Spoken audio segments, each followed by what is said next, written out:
What's going on, y'all? So first look at the Anvil Paladin in the PTU. They just released a PTU update, maybe halfway, three-quarters the way through the CitizenCon Live there, or CitizenCon Direct, I believe they were calling it. Um,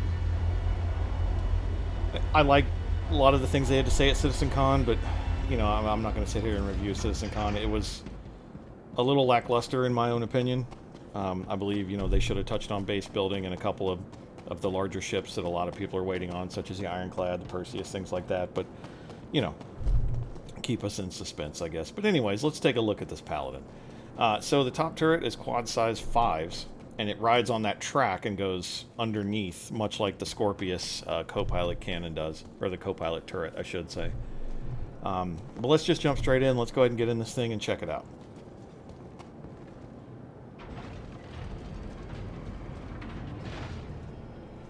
Alright, so side entry stairwell ramp. One thing I noticed right away is the entryway is nice and wide to get a 2 SCU or 1 SCU container through here. In the back you have weapon racks. I don't know, call it light, medium, and a single heavy weapon in the center there. It's a pretty good layout. Escape pods to the right there. I was checking the left just to see if there was anything in there. Those don't have any function. Set a staircase going up to the bridge, and then some of the components here, which of course batteries aren't visible yet. The gravity generators, they're not physicalized yet. One size 3 shield generator. None of this is physicalized yet.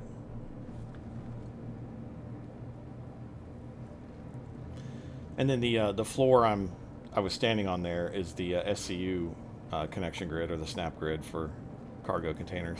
Obviously, the only thing you're going to fit in here, container-wise, would be single or 2 SCU containers.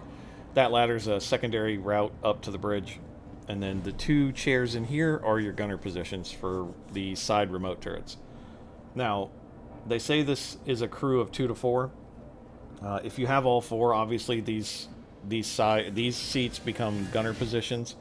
But if you only have 2, the pilot does control the port and starboard or left and right twin turrets, as you see here. The pilot will get control of those. But as a turret gunner, they do get a 90-degree up, and then of course a full 360 swing. So it's really good coverage. You can't exactly cover the nose or the tail dead on, but it's still good coverage for what it is.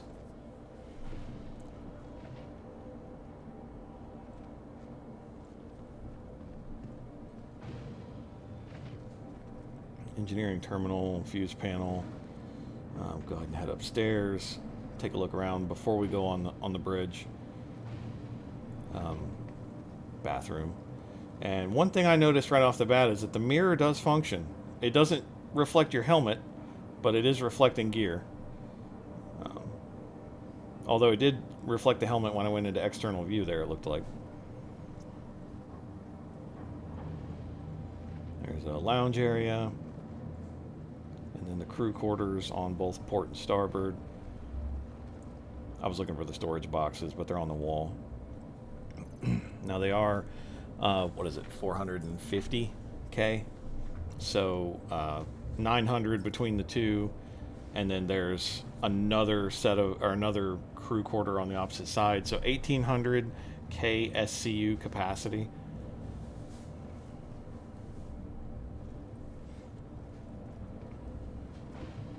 I'm sorry, is that CSCU when we're talking about ship storage? Because it's not 1800K.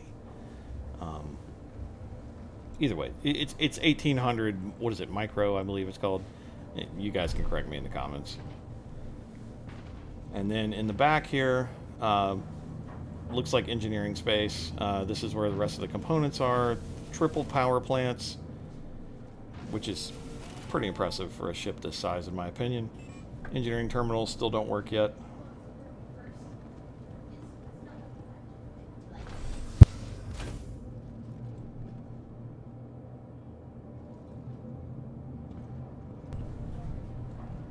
We had the quantum drive there. That's where the turret sits on top. I was checking it out to see if maybe this was going to be some type of holograph at some point or something, but I guess it's simply where the turret sits at.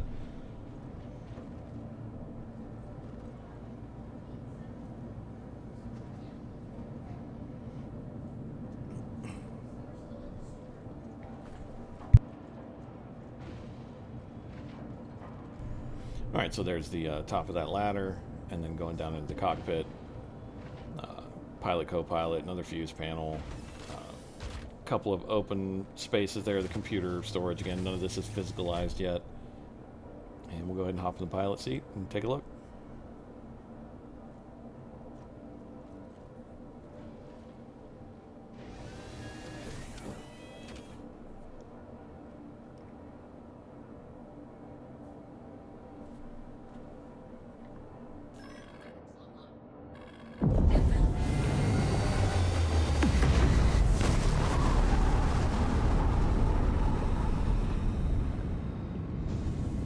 So it does have functional VTOL. Those are your pilot guns.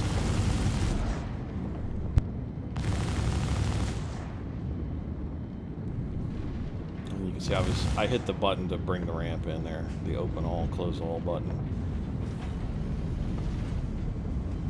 Good looking ship. Go ahead and set it back down. I hit open all. I noticed something pop out of the bottom. I know that to be the fuel port now, but at the time I was curious what that was exactly. So anyway, so I hit open all to see what else opened throughout the ship that I might have missed. We'll check out the co-pilot cannon right quick, or turret I should say. I mean, this is pretty nasty for a ship this size, this armored, to have quad size 5s on top. I mean, this is basically a flying up armored version of the Centurion. Well, very up armored version of a Centurion, but it's insane. And the fact that that gun can switch to the bottom of the ship. I mean, it's great for air-to-air combat, air-to-ground combat. I mean, it fills a role that I don't know that we've ever had a ship of this caliber that's capable of filling both of those roles. Of course, it'll take some time in the game actually, you know, going against heavy fighters, and let's see just how durable and how feasible this thing is. But my thought is, if you had 2 or 3 of these in a flying formation, I mean, that's super deadly. Depending on the target, right? I mean, you're not going to go against an Idris or even a Polaris with this thing, although with a few of them, you theoretically could go against a low-manned Polaris, but still, I don't think that's the intention here. Maybe I'm wrong. But, you know, I could see this thing going against any other heavy fighter. Torpedo bombers, Retaliator. I mean, this thing could go up against any of those.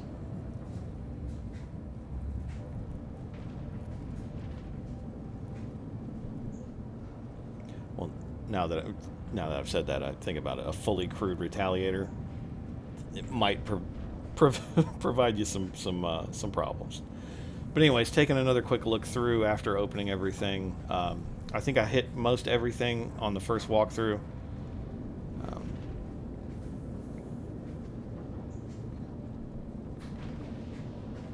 Go ahead and take a quick look outside. I was looking at the car. I was trying to find the cargo grid. I now know that the cargo grid is to the right side of the staircase as you enter, but at the time when I was filming this, I wasn't exactly certain. But right there you go. There's your cargo grid. I want to say it's 9 SCU. Could be incorrect. I'll put all the stats up in the video, but as I upload it.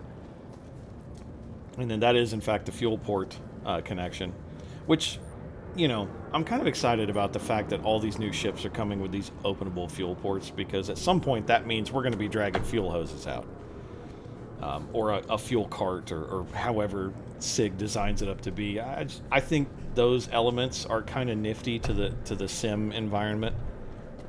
So I know some people probably hate that thought. Some love it. You know, some are indifferent to it. Either way, it's good to see, in my opinion.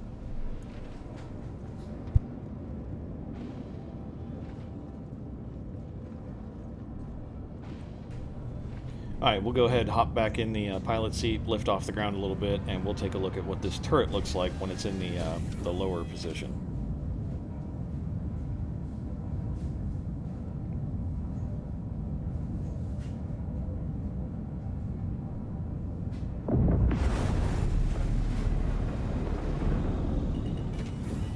Landing gear raised.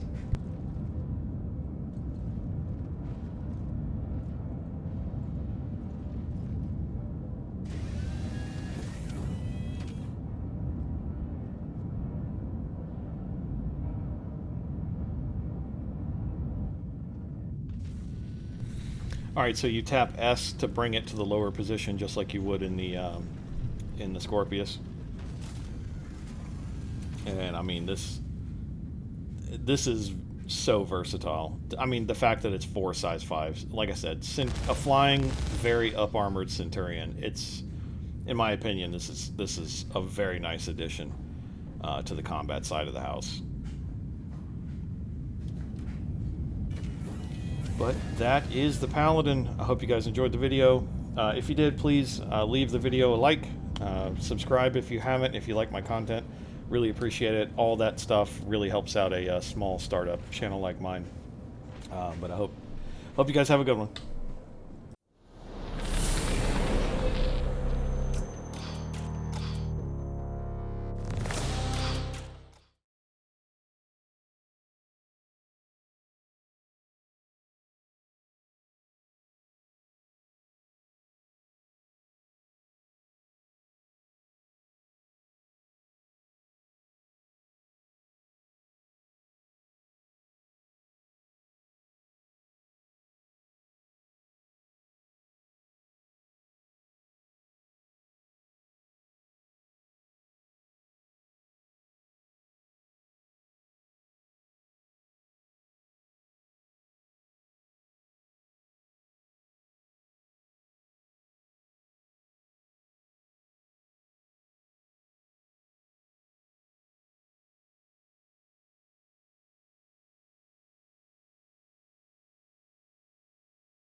Welcome to the ASOP.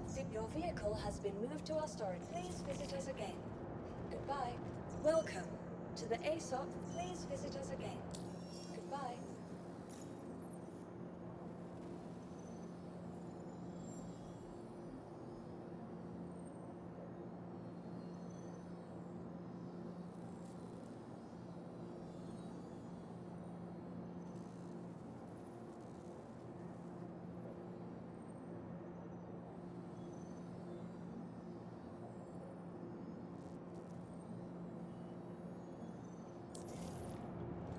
Welcome to the ASOP. Your vehicle has been moved